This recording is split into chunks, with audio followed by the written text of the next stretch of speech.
ও কই তারাবি টাহানে তাইছি প্রতি বছরই তো রমজান মাসে তারাবি টাহা উঠাই এই টাহানে তাইছি আপনার দ্বারে ভালো কথা। তা কয়টা হয়েছে মোর?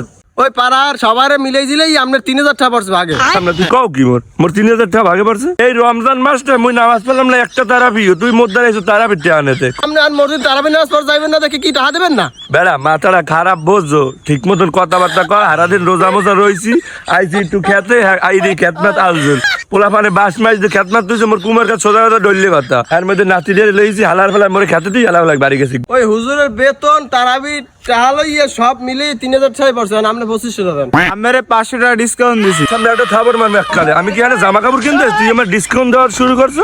এই কাকু ফেসাল বুটি লাভ নাই, টাকা 2500 দেন। আর টাকা উঠে যাইতে হইবে, আর সন্ধ্যা ইফতার খাই যাইয়েন। না বাবা মুই যামু না, এত কয়দিন যখন যাইনি আর লাস্টেও যামু না, যাই নাম করমু। এই হন আমি ওই তোগো পোলাফানের ধরে কই আমি মসজিদে তো যাইনি আর যামুও না, ঠিক আছে? এই হুজুরে ভাত খাওয়াই এই ছিল, আমি টাকা ঠাওয়া দিতে পারবো না।